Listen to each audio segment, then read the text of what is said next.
Hola, buenas noches, ¿cómo están? Soy Eliana y mi grupo es Mariel, Jessica, Raquel y yo. Nosotras vamos a hablar un poquito sobre la figura femenina en la obra El celoso extremeño de Miguel de Cervantes. La obra de Miguel de Cervantes, a pesar de escrita en 1991, trae temas muy actuales para nuestra sociedad, como la diferencia de edad, el cerramiento y los celos. Entonces, este extremismo es tratado como algo moral para la iglesia en la época, pero llevando a los días actuales, vemos que esta acción no es tan moral así. Entonces, vamos a hablar un poco sobre la figura femenina en toda la obra y destacar algunas reflexiones. Podemos percibir que el casamiento en la obra es tratado de una manera pejorativa por parte del marido, claro. La mujer siempre fue objetificada y nunca fue levada en consideración su opinión. Siempre debería ser obediente a los padres y también a su marido. Entonces, Leonora es una chica muy influenciable y no cuestiona nada dentro del encerramiento. Para ella, aquella situación era algo normal, porque creía que todas las otras recién casadas vivían como ella, encerrada en las paredes de su casa. Y Carrizales siempre le regalaba como una manera de que ella no percibiese el encerramiento. Leonora era tan ingenua y obediente también, que creía ser verdad solo la voluntad del marido, no cuestionaba nunca. Y Carrizales, con sus celos, creía que podría distraer Leonora y las otras siervas con regalos, y además también Leonora se distraía con niñerías, pues aún era muy joven y también jugaba con sus muñecas. Leonora nunca estuvo tan encerrada, y en la página 367 tenemos un pasaje que ejemplifica bien la situación que vivía. Entonces dice así: no se vio monasterio tan cerrado, ni monjas más recogidas, ni manzanas de oro tan guardadas. Podemos percibir que Leonora estaba mucho encerrada, y ese era el intuito de Carrizales. Además de esto, en la obra, Leonora es descrita como una chica muy joven, entre unos 13 o 14 años, y la poca edad es algo fundamental para que Carrizales la quiere, porque chicas tan jóvenes son muy influenciables y no cuestionan nada. Así que Carrizales le regala con unas siervas, algunas negras bozales y otras blancas, y la principal, la dueña, que era responsable por mandar en todas las otras. Esta fue una manera que Carrizales encontró para que Leonora no sintiese falta del mundo exterior. Entonces, lo que queremos destacar aquí es que Leonora representa los días actuales. ¿Cuántas Leonoras existe por ahí?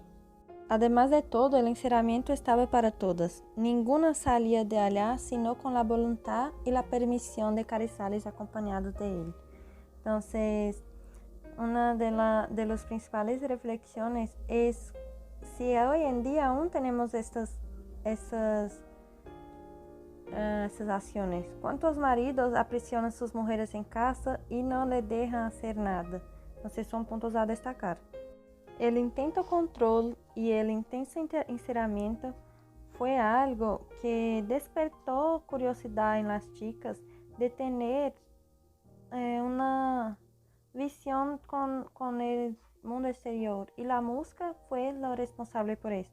Pero que Carrizales no sabía era que el tiro saldría por la culata. Y Leonora, en el desenvolvimiento de la obra, tiene un crecimiento personal.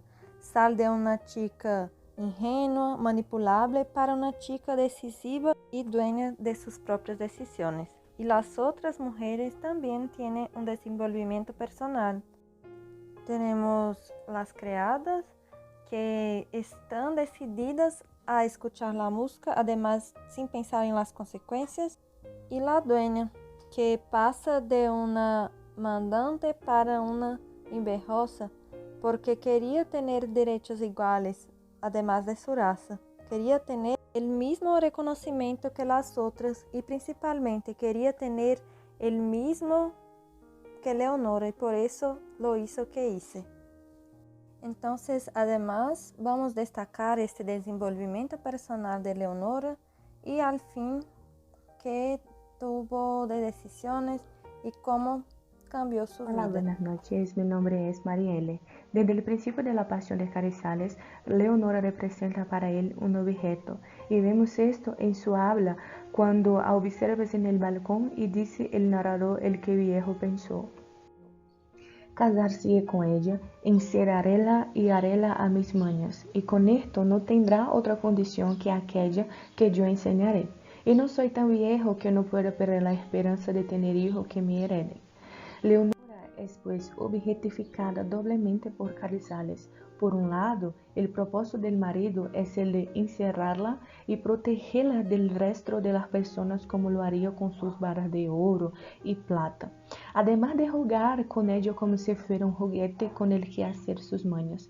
Por otro lado, la joven también es vista como una máquina para reproducción de herederos, con quienes el viejo decía compartir sus riquezas tras la muerte, ya que antes de elegir a Leonora se había planteado Carrizales el matrimonio para tener a quien dejar sus bienes. Después aparece Loaísa, que por curiosidad y un poco de envidia quería entrar en la casa de Carrizales y ver el motivo de tanto encerramiento. Con su persuasión convence al negro de entrar en la casa usando la música como una artimaña. Con esto, el negro Luis habla con la dueña sobre el músico. Todas las criadas querían gozar de la música, pues había mucho tiempo que no oyeron ningún sonido desde el encerramiento, y la música era una buena distracción. Pero todo debería ser en total sigilo, y las mujeres prometieron no hablar nada, tanto que dijeron: callaremos más que si fuésemos mudas, porque te prometo, amigo, que me muero por oír una buena voz, que después que aquí nos emparedaron, ni aun el canto de los pájaros habemos oído.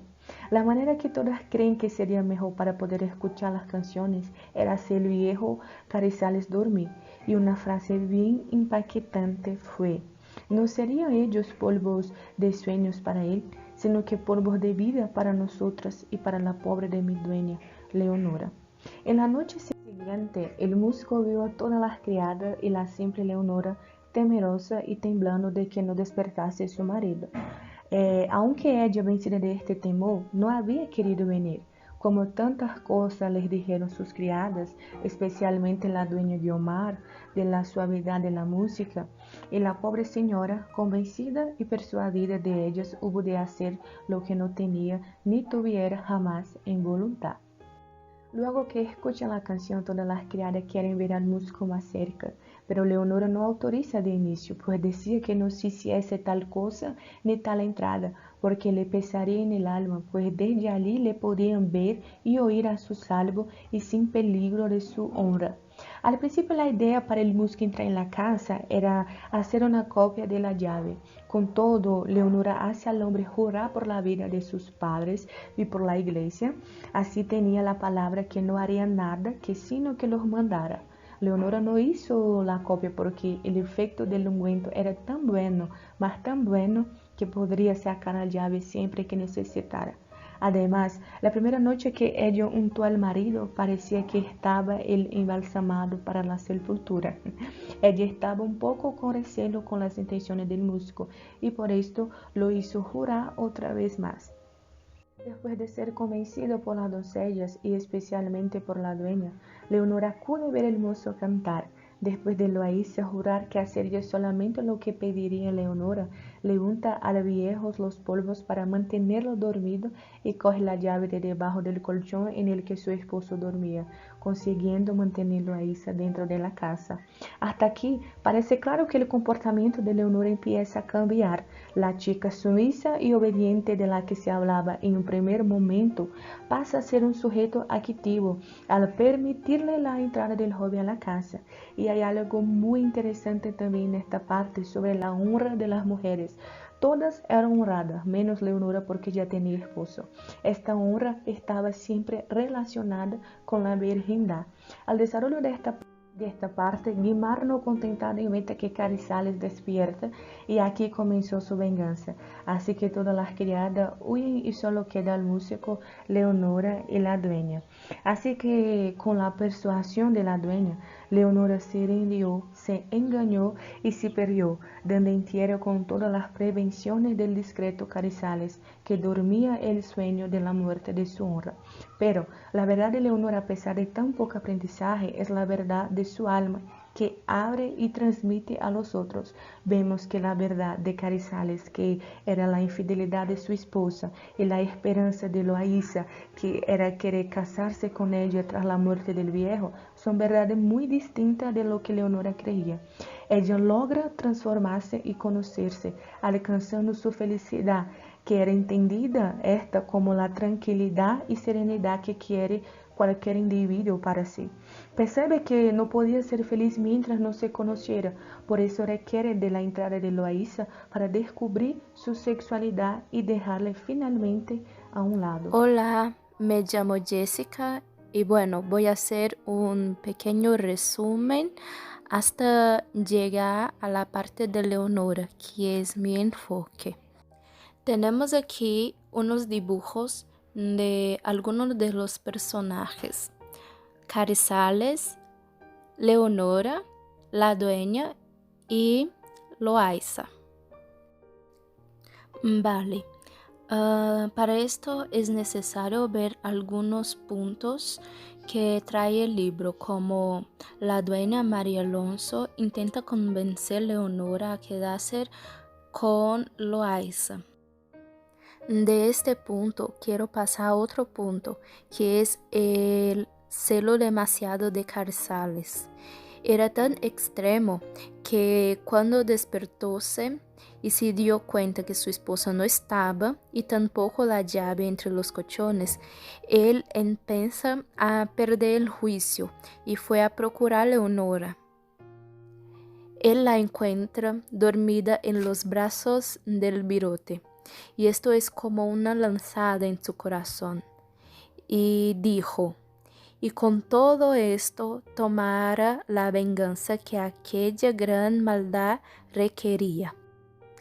Pero nuestro enfoque es la vida de Leonora. ¿Qué ocurre con Leonora en aquella noche que estaba con Loaysa? Página 391. Pero con todo esto, el valor de Leonora fue tal que en el tiempo que más le convenía, le mostró contra las fuerzas vilanas de su astuto engañador. Y ella quedó vencedora, y entre ambos dormidos. Además que Leonora solo estaba dormida, Carrizales intenta vengarse. Les llaman de adúlteros en la página 392. Cuando Leonora se le cubrió el corazón y en las mismas rodillas de su marido se cayó desmayada.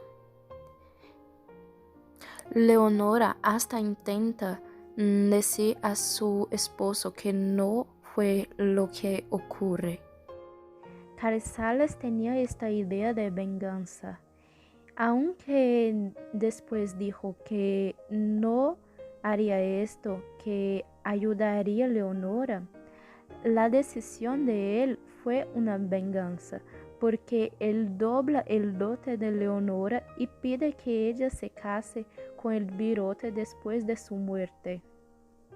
Y él conoce el corazón de Leonora, sabe cómo ella era bondosa y se quedaría con la conciencia pesada por el resto de su vida. Con esta decisión de su esposo, Leonora dijo: vivid vos muchos años, mi señor y mi bien todo, que puesto caso que no estáis obligado a creerme ninguna cosa de las que os dijere. Sabed que no os he ofendido, sino con el pensamiento. Carrizales muere y Leonora se queda viuda, llorosa y rica. Y cuando Loaysa esperaba que cumpliese lo que ya él sabía que su marido en su testamento dejaba, Leonora entra monja en uno de los monasterios de la ciudad. ¿Y por qué Leonora toma esa decisión? ¿Cómo no tenemos esta respuesta en el libro?